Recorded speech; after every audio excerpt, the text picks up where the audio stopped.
된다는 것입니다. 무너진 예루살렘 성벽이 하나님의 은혜로 재건되는 감격을 모두 다 누렸습니다. 그런데 성벽은 완성되었지만 그 다음에 중요한 것은 그 안을 채워야 될 백성들의 문제가 남아 있었습니다. 성읍은 광대하고 성벽은 튼튼했지만 그곳에 거주하는 백성의 수요는 적었고 가옥도 제대로 건축되지 못한 상태였습니다. 하대현은 완성됐지만 그 안에 제올 소프트웨어, 즉 사람과 공동체가 세워져야 하는데 오늘 느헤미야는 이 중요한 가업을 어떻게 감당해 나가는지 오늘 본문 말씀 통해서 한번 보도록 하겠습니다. 하나님의 감동을 따라 시작된 일을 볼 수 있습니다. 5절에 보니까 느헤미야는 텅 빈 예루살렘을 보며 인위적인 인구 정책이나 강제이주 정책을 먼저 펴지 않았습니다. 5절에 내 하나님이 내 마음을 감동하사 귀족들과 민장들과 백성을 모아 그 계보대로 등록하게 하심으로 이렇게 말하고 있습니다. 느헤미야는 내 하나님이 내 마음을 감동하사라고 고백을 합니다.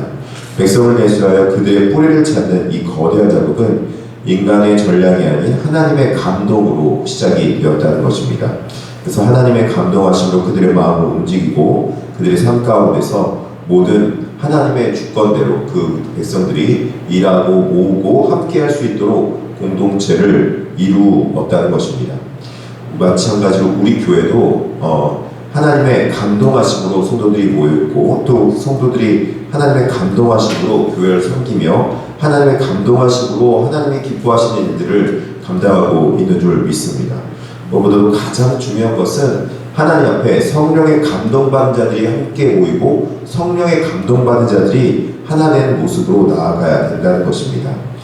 교회는 무엇보다도 하나님의 나라를 이루는 곳이기 때문에 이 건물만 있어도 되는 것도 아니고 무엇보다도 이 말씀만 잘 전해서 되는 것이 아니라 하나님의 말씀을 듣고 그 말씀대로 뜻대로 살아가는 하나님의 백성들이 많이 모여야 된다는 것입니다. 중요한 것은 사람만 많이 모이는 것이 아니라 하나님 앞에 성령의 감동받은 사람들이 함께 하나 되는 모습이 될 줄 믿습니다. 언약 백성들의 정체성을 확인함으로 성령의 감동받은 것을 볼 수 있습니다. 오늘 본문의 7장 6절서부터 69절까지 느헤미야는 옛적 바벨론 포로에서 돌아온 자들의 계보를 찾아냅니다. 7절부터 6절, 69절까지 이 긴 명단이 이제 나열된 이유는 이들의 이름이 기록되고 인해서 항상 에스라도 마찬가지로 그들의 신앙에 대한 고백을 볼 수 있고 또 이스라엘 백성들이 이 돌아온 사람들 통해서 하나님의 언약 백성들이 많이 있었음을 또 증명하게 되는 것이죠. 특별하게 이들이 언약 백성들의 이름을 기억함으로 이들의 신앙의 정체성을 회복하는 데 많이 도움이 됐을 것입니다. 그들의 조상들 뿐만 아니라 그들 가운데 있었던 레위 사람과 또 그리고 노래하는 자들, 하나님 앞에 있어야 될 백성들의 명단이 상세히 기록됨으로 인해서 그들이 무엇을 하는 자인지 바로 정체성을 회복합니다. 재미있는 것은 돌아온 사람들 중에 여러 가지 직업이 있었겠죠. 근데 그 중에서 그 직업이 기록된 사람들은 주로 제사장, 레위 사람입니다. 근데 많은 인구 중에서 특별히 느드닌 사람들이 많이 있는 걸 볼 수 있습니다. 여러분, 느드닌 사람들이 어떤 사람들인지 혹시 기억이 나십니까? 느드닌 사람들의 이름이 굉장히 많이 기록되는데 느드닌 사람들은 제사장이 제사를 드리는데 주도적인 역할을 감당하고 레위 사람들이 그 뒤에서 제사장이 서포팅하는 사람들이라면 느드닌 사람들은 이 모든 일에 대해서 성전에서 하는 일을 모든 뒤편에서 아무도 모르게 섬기는 사람들이 느드닌 사람들입니다. 역대기에서도 그렇고 모든 성경에서 느드닌 사람들은 이 모든 뒤편에서 이 제사가 드릴 수 있도록 더 많은 사람들이 섬기는 사람들이 많이 있어야지 이 모든 일들이 진행되는 걸 볼 수 있다는 거죠. 교회도 여러분 마찬가지입니다. 교회도 앞서서 일하는 사람, 앞에서 눈에 띄게 일하는 사람들이 있지만 실상은 뒤에서 눈에 보이지 않게 섬기는 사람들이 많이 있을 때 교회는 잘 운영이 되고 또 그리고 교회가 공동체가 유지되게 되는 것입니다. 앞에서 찬양하고 앞에서 인도해가고 앞에서 하는 사람들은 그 모든 뒤에 서포팅하는 사람들이 있었기 때문에 그들이 그 일을 할 수 있는 것입니다. 근데 우리는 항상 누구만 바라보냐? 앞장서서 일하는 사람만 바라보기 때문에 그 사람만 주목할 때가 너무나도 많이 있다는 거죠.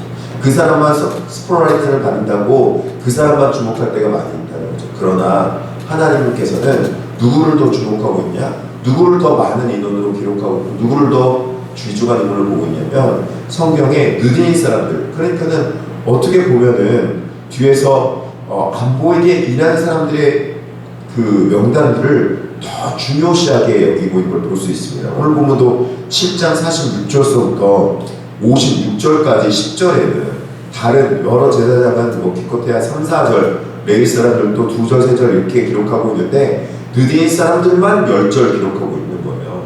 그 이름도 쫙 그렇게 기록하고 있는 거죠. 그러니까 결국엔 하나님도 뒤에서 일하는 사람들 아무도 모를 것 같아요. 이름도 없이 빛도 없이 항상 우리는 그런 말 하지 않습니까? 근데 실상은요, 우리는 이름도 없이 빛도 없이겠지만 하나님은 이름도 있이 빛도 있이 일한 뒤에서 아무도 모르게 일하는 사람들을 하나님께서는 사람은 이름도 없이 빛도 없이지만 항상 성경에서는 이름도 있고 빛도 있는 줄 믿으시길 바랍니다. 뒤에서 섬기고 있는 자들이 진짜 하나님 앞에서 그 이름이 기록되어 있고 또 생명책에 온전히 기록된 사실을 기억할 수 있기를 바랍니다. 그들의 헌신으로 완성되는 공동체를 볼 수 있습니다. 70절에서 73절입니다. 정체성을 확인한 공동체는 구체적인 삶의 헌신으로 이루어졌습니다. 본문의 마지막 부분인 70절 이하를 보면은 족장들과 백성들이 역사를 위하여 보조하고 예물을 드리는 장면이 나온 걸 볼 수 있습니다. 70절에 어떤 족장들은 역사를 위하여 보조하였고 총독은 금 1000드라크마와 대접 50과 제사장의 의복 530벌을 우물복간에 드렸고 이렇게 말합니다. 포로에서 돌아오면 자신들이 직접 챙겨야 될 것, 자신들이 가지고 온 물건으로 이제 척박한 생활에서 유용하게 쓸 것들이 많이 있었을 텐데 그럼에도 불구하고 이 돌아온 사람들이 신앙인으로 돌아왔다는 사실을 우리가 알 수 있는 거죠. 정말 믿음으로 돌아온 겁니다. 그래서 믿음으로 돌아왔기 때문에 자기가 가져온 귀한 것들 중에서 하나님 앞에 먼저 드림으로 제사장들이 아마도 이런 옷을 받으면 이들이 제사장 에봇을 입고 제사장 역할을 감당할 수 있도록 아마 했지 않을까 싶습니다. 말로만 회복하라고 말로만 회복되기를 바라는 것이 아니라 실제적으로 물질로도 섬기고 있는 모습을 볼 수 있다는 것입니다. 공동체가 필요한 것이 단순히 잘한다 이렇게 하는 말로만 되는 것이 아니라 실제적인 공동체를 위해서 헌신하고 내어놓고 하나님께 드리는 모습, 이 모습들이 있을 때 이 공동체는 이런 헌신으로 완성되어져 가는 것을 볼 수 있습니다.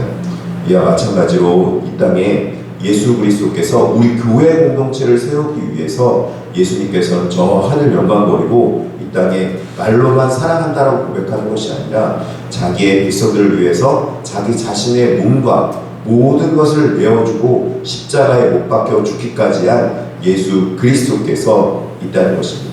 예수 그리스도께서는 우리를 위해서 참된 헌신과 희생을 함으로 인해서 우리를 하나님의 자녀 삼으시고 우리를 대신하여 죄사함의 대속을 이루셨을 뿐만 아니라 이 땅 가운데 하나님 앞에 부활 승천하셔서 우리가 앞으로 가야 할 길과 또 그리고 앞으로 지속적으로 이뤄가야 될 우리의 구원을 위해서 하나님께서 모든 길을 열어놓으셨습니다. 우리는 이러한 거룩한 하나님의 내어주신 그 독생자의 희생으로 말미암아 하나님의 족보에 기록됐고 그 족보에서 우리는 예수 그리스도의 길로 갈 때 왕같은 제사장이요 택하신 족속이 될 줄 믿습니다. 확실한 구원의 감격으로 우리가 하나님 앞에 거룩한 하나님의 백성다운 모습으로 살아낼 수 있는 오늘 한 달의 되기를 진심으로 축복합니다. 기도하며 나가도록 하겠습니다. 자비하시고 내려오신 하나님 아버지 감사합니다. 예수 그리스도께서 이 땅에 우리를 대신하여 희생하고 또 우리를 위하여 모든 것을 내어주심으로 말미암아 우리가 나음을 얻고 이 땅 가운데서 하나님 앞에 은혜스럽고 영광스러운 삶을 살아가게 된 줄 믿습니다. 하나님이 기뻐하시는 신앙인의 삶으로서 우리가 살아낼 수 있도록 주께서 오늘 한 날도 구원받은 놀라운 은혜 성령님의 동행하심의 은혜를 맛보게 하여 주시옵시고, 성령님께서 우리를 위해서 중보할 때마다 우리가 기도하고 간구하는 것들, 특별하게 육신의 약함 있는 백성들에게는 치유의 광선으로 치유하여 주시옵시고, 물질적으로 부족한 자들에게는 물질의 복으로 허락하여 주시옵시고, 자녀 가운데 하나님의 복됨과 하나님의 놀라우신 기적의 은혜로 자녀들선 대대로 하나님의 놀라우신 은혜가 펼쳐지고, 우리 자녀들이 하나님 안에서 은혜롭고 평안로운 신앙생활을 영위해 갈 수 있도록 주께서 붙잡아 주시옵소서. 우리 나라 가운데도 하나님께서 복을 내려 주셔서 우리 나라가 아버지 하나님 어려움 없이 이 겨울철을 잘 지내갈 수 있도록 주여 붙잡아 주시옵시고, 특별하게 하나님께서 이 국가를 부강하게 해주셔서 앞으로 해외 곳곳에 선교하는 민족으로 존귀하게 쓰임받을 수 있는 대한민국이 될 수 있도록 하여 주시옵소서. 지난 한밤에 과학기술의 발전으로 인해서 누리호가 잘 발사되게 하신 것 감사합니다. 이 땅이 과학발전이 발전할 때마다 하나님의 살아계심을 오히려 깨달아 알고 하나님 앞에 모든 과학과 지식과 명철을 가지고도 하나님의 놀라우신 은혜에 대해서 감사할 수 있도록 하여 주시옵소서. 그래서 우리의 민족이 아버지 하나님 앞으로 하나님 앞에 존귀하게 쓰임받는 민족이 될 수 있도록 주께서 역사하시고 인도하여 주시옵소서. 예수 그리스도 이름으로 기도드립니다.